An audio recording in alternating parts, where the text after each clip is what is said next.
Владата попушта под притисокот на експертите, помалите партии и невладиниот сектор и најави дека ќе го намали или укине прагот од 2% за независните листи на кандидати. Изборниот законник остана блокиран со над 700 амандмани во комисијата и повеќе од јасно е дека нема да биде поставен на пленарна седница и гласање во догледно време.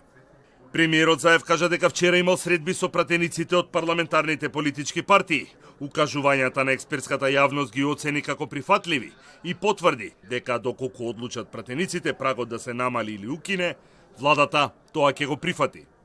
Јас, драго ми е, вчера поминав цел ден во парламентот и ги слушнав пратениците, буквално од сите пратенички групи, дека укажувањата од стручната јавност се прифатливи и верувам дека веќе е изнајдено решение, така да изборниот законник ќе биде согласно укажувањата кои што стигна и од експертската јавност, но и од помалку бројните и независните, така да кажам, заради тоа што тие оценија дека не е коректно поголемите партии да определуваат процентот или прагот на неопходен број на собрани потписи за поднесување на независните листи и видов дека има амбиент и ќе биде намалено од 2% веројатно на 1% или можеби и укинат. Како ќе одлучат пратениците, секако јас како политичар тоа ќе го поддржам.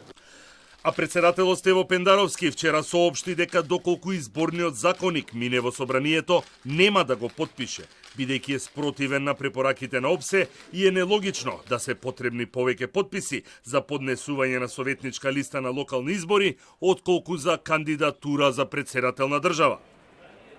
За невладините не е спорен само прагот од 2% од вкупниот број на гласачи во општината, туку и фактот што изборниот законник се менува непосредно пред одржување на избори, што се коси со сите меѓународни препораки и отвара можност за политичка корупција.